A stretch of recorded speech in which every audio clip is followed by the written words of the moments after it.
This is KOMU 8 News Today. Changes in long-standing military law are to be voted on today after a growing epidemic of sex assaults in the armed forces. Lending a helping hand, how you can assist tornado victims in Oklahoma.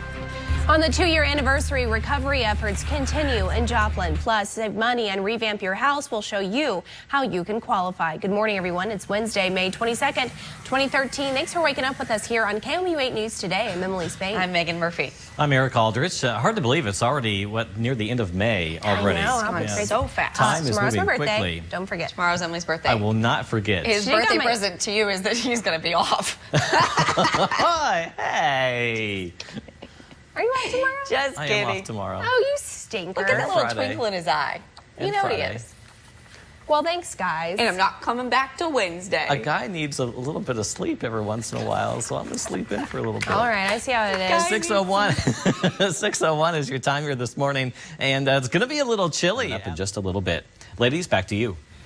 Eric, thanks. After Monday's deadly tornado in Oklahoma, the 2-year anniversary of the tornado in Joplin is taking on new significance. KOMU 8's Megan Malaris joins us now live from Joplin to tell us what the town has in store for today. Good morning, Megan. Megan and Emily, we are live in Joplin on this 2-year anniversary of the devastating EF5 tornado that virtually wiped out most of this town. Live in Joplin, Megan Malaris, KOMU 8 News.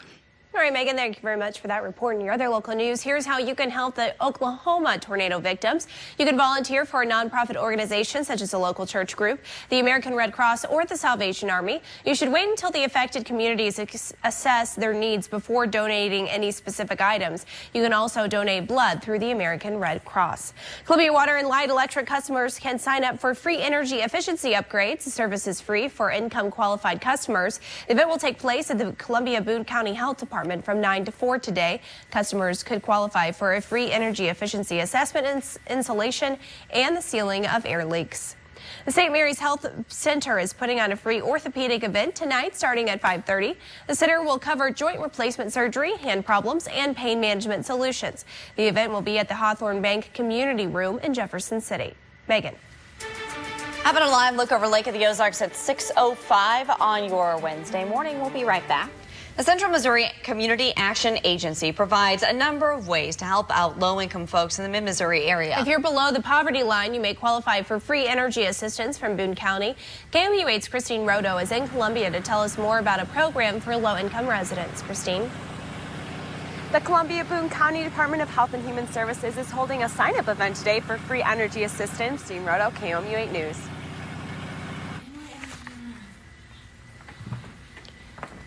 Here's a look at what's new right now this morning. We're taking a look at an FBI agent in Florida who shot and killed one of 2 men questioned in connection with the Boston Marathon bombing. Widespread media reports Ibrahim Todashev was shot after questioning. The other man claimed that he was a MMA fighter with bombing suspect Tamerlan Tsarnaev. The FBI confirms the death but will not disclose any further details. Now you know the newest. Here's the headlines in the day ahead. All right, and thanks so much. As Oklahomans dig out from a deadly tornado, the nation pauses to remember Joplin's tornado on this day 2 years ago. On May 22nd, 2011, an EF5 tornado struck the southwest city, killing more than 150 people. The tornado path was 6 miles long and 3/4 of a mile wide. It had winds of more than 200 miles an hour. Tonight, an anniversary program will be held at 5:41 local time, the exact time the tornado touched down. There will be a moment of silence. We'll have live reports from Joplin throughout newscasts the entire day.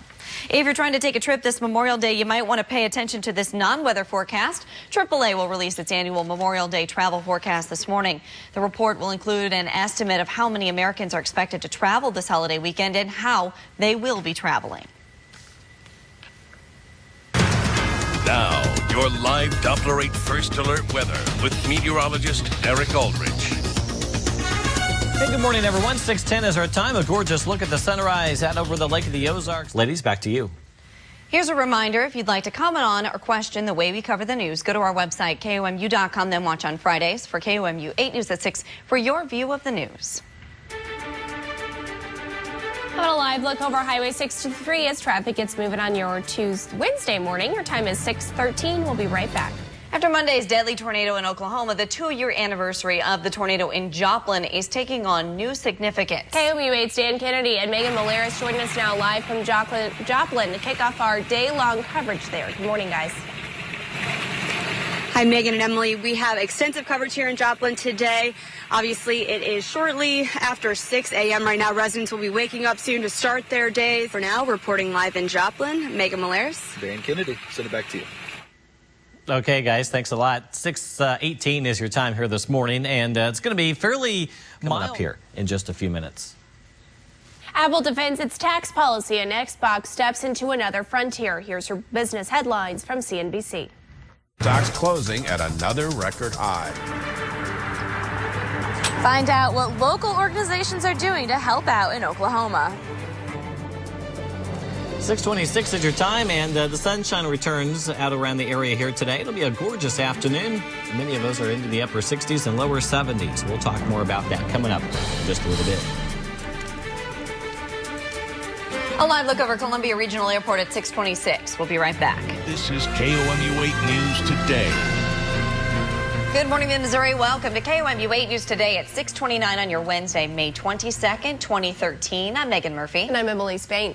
I'm Eric Aldrich, and should be a fairly quiet day, although a little chilly out around the area this morning. A little chillier than it has been, for sure. All right, yeah. Still comfortable, though. Oh, yeah. Many of us are back into the middle and upper 50s this morning, and we're headed all the way back into the lower 70s coming up here in just a little bit.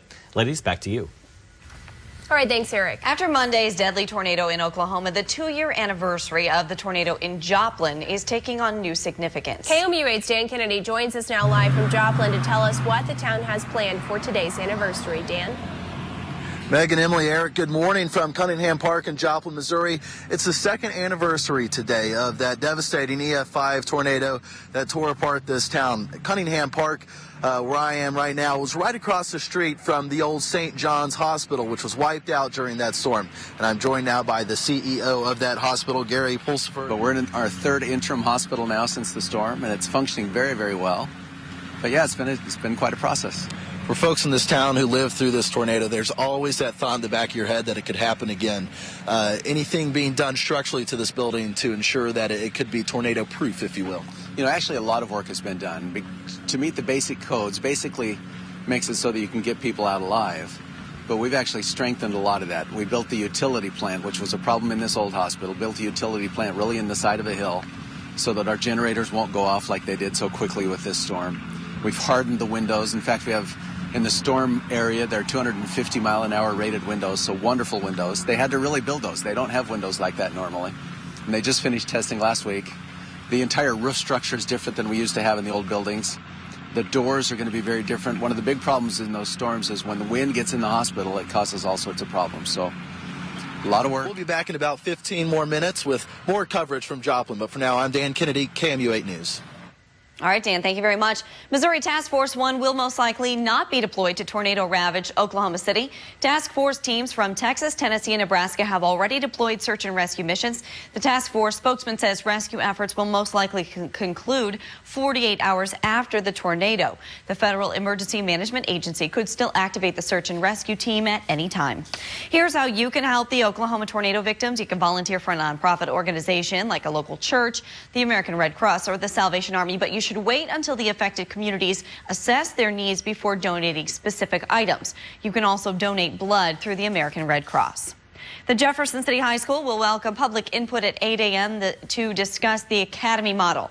The high school hopes to form 7 academies that focus on different subjects within the school. This is the first meeting since the bond issue was voted down in April. That issue would have provided new facilities to house the academies. Thanks, Megan. The National Weather Service says the monster tornado that hammered Moore, Oklahoma on Monday was an EF5. That's the highest rating for tornado. The Weather Service upgraded the tornado from an EF4 based on damage assessments on the ground. An EF5 tornado is the strongest category and can pack winds of more than 200 miles per hour.